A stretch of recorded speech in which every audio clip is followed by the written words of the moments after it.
As I mentioned today, we're going to be focusing on the love and unity, the non duality presentation of the Absolute. I first want to go through the, the three components that I'm looking for to confirm an awakening in someone.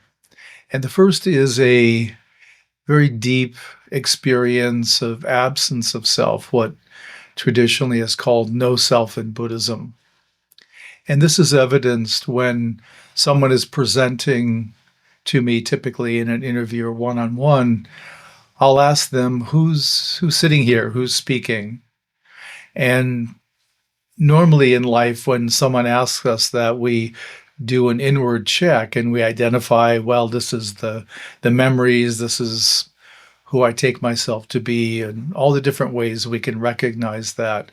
And so we'll say, I'm this person, I live here, I work there, I'm have these bodily presentations, etc.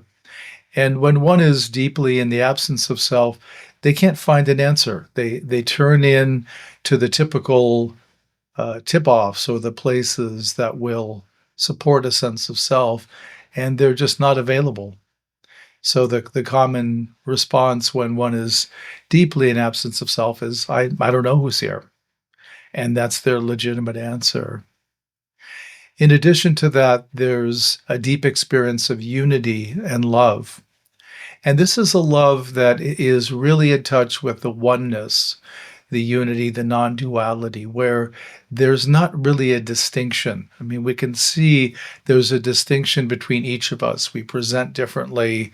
We are on different screens in this case. But what we're in touch with the unity and the love is the oneness, the unity, the undividedness.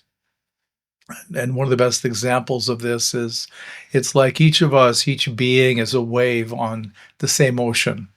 So we're in touch with the ocean quality, both the ocean in itself, the fullness, the undividedness of ocean, and also the specific expression of uniqueness that is each wave, each movement of the ocean.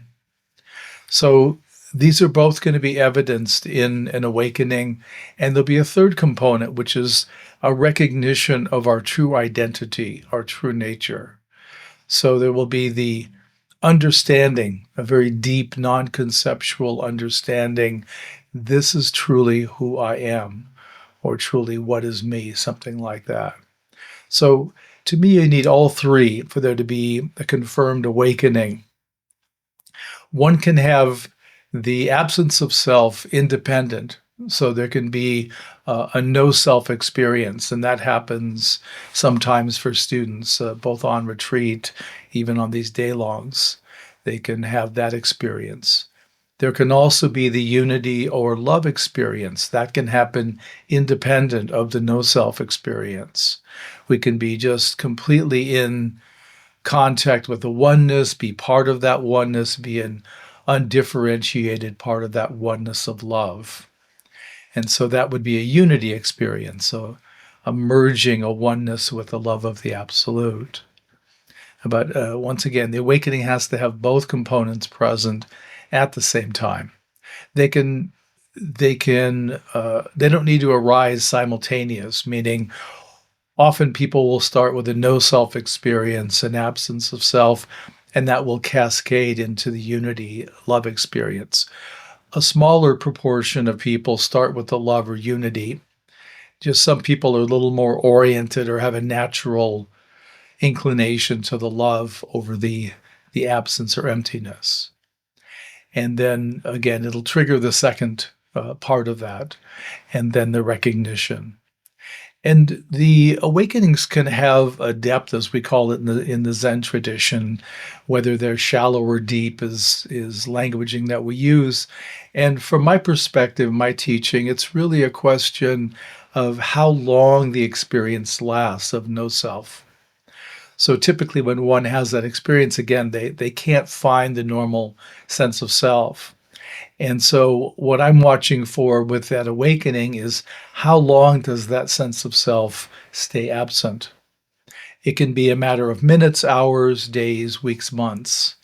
And the longer that it goes without the sense of self returning, the deeper that awakening is going to be, because we learn how to start operating from this absence of self, which is the part of the manifestation of the absolute, the way the absolute presents. It's actually from the unmanifest functioning, but I'm talking about how it manifests as us, as this particular being in a location.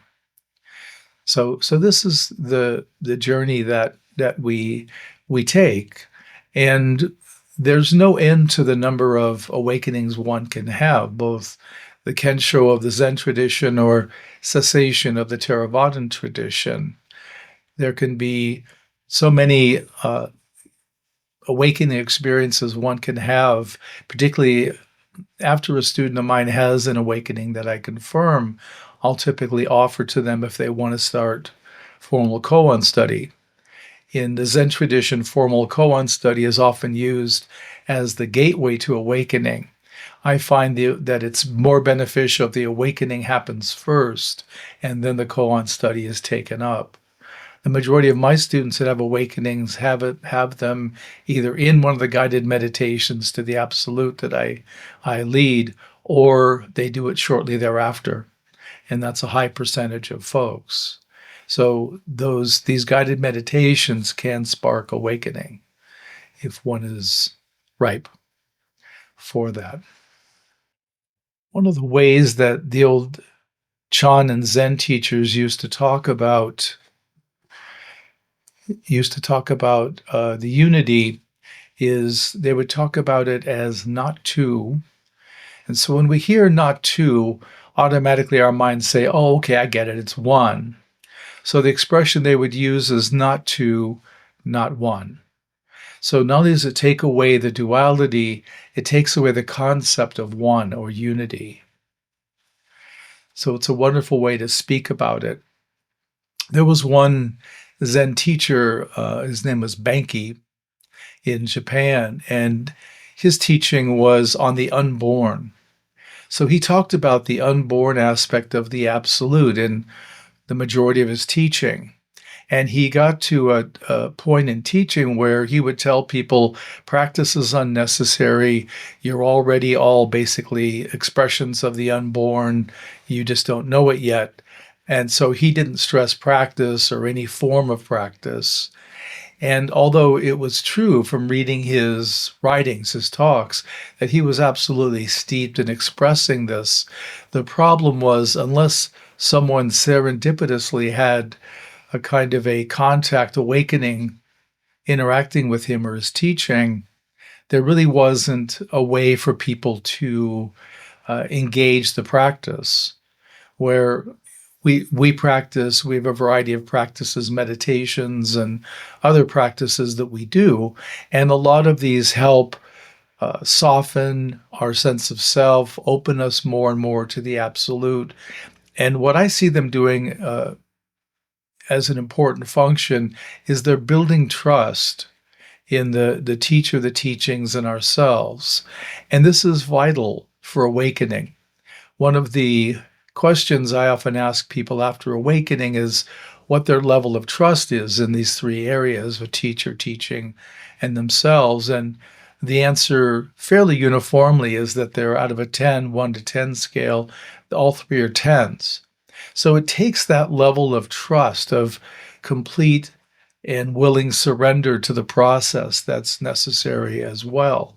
And that comes from repeated practice, from contacting new areas, new depths in your practice, in the absolute, and then reassuring the sense of self. Nothing bad happened. This went well. Everything is fine. I'm safe. And so we keep building a trust every time we go a little deeper into the absolute and have a new experience. We want to reassure ourselves that everything has gone fine. There's nothing to worry about. We know at least it's safe to that point again. We don't know beyond that point, but we know to there. And so we keep building this trust as we go deeper and deeper. And ultimately, it lets us go. We can go to great depths and to the depths that are needed to where we can open to the absolute in awakening. We normally believe that we have a consciousness, and the for most people, the perception of consciousness is about 18 inches or half a meter from their body. So that's why when I have people contact the universal chakra, it's typically about a half a meter above the crown chakra, because for the majority of folks, that's me. And this is why when people get closer than that, we feel they're invading our space or they're getting too close. We're uncomfortable. But so we believe this is my space, this is my consciousness. The reality is it may be a portion, but it's indistinguishable from absolute consciousness. So we really don't have our own consciousness. We're just inhabiting a certain region of the absolute consciousness. Same with awareness. We think we've got our awareness. My awareness knows these things, and yeah, there's experience here that's different from there, so we can say we're different in that way. But it's all the one consciousness, and that's part of the understandings and realizations we can have at different points. And this is why, to me, this is the importance that Theravada Buddhism contributes, which is the experience of cessation, because cessation precedes consciousness and awareness. So in order to experience cessation, consciousness and awareness will turn off, they'll shut off. So this is a primary experience that, again, that precedes those. So that's really important to have that experience. That's why I teach both the Theravada awakening and also the Zen awakening. I'd like people to have both, ideally, to have that experience. But in answer to your question, yeah, they are one. We just commonly refer to it as this is mine, this is yours. And in terms of koans, yeah, that's why I mentioned I prefer to have folks do koans after awakening, because it does take a certain amount of awakening to engage them. You know, I've had people come to me who have been working, like Mu is typically the first koan. Um, and then, of course, the story for Mu is a young monk was walking with Master Joshu and was, in my opinion, feeling insecure whether they had the Buddha nature themselves. And rather than say, do I have Buddha nature, in case they be told you don't, there was a passing stray dog, and the student says, does that dog have Buddha nature? And of course, in Buddhism, all beings have Buddha nature. So the correct answer, according to Buddhism, is yes. And Joshu, to his credit, said Wu in Chinese, which is Mu in Japanese, which means no, not, nothing, some type of absence. So, and of course, this kid was just probably spinning after that. But this became an important koan for us. And some of the Zen teachers will talk about how Mu is not only the first, but the only koan that we ever work. And there's no end to it. We can work it repeatedly and still find more to understand and realize. And like in our lineage, when one presents on a koan, the first thing they present is, I would say to them, show me Mu. So they have to demonstrate it to me. And I keep going. Show me another way, show me another way, show me another way, show me another way. It has to be that conversant and that deep that they can show it in these different ways. And then I'll ask them to explain it. What do you understand Mu to be? And because I want to make sure they're getting what they're experiencing, not just they can show it. And I want them to get both the unmanifest and the manifest absolute as part of their answer. A lot of the Zen tradition orients to the unmanifest, to the absence in particular. But I want to make sure people have also the manifest, the love, the brightness, the presence, because that really makes it where it's a very balanced awakening if we have both functioning in us.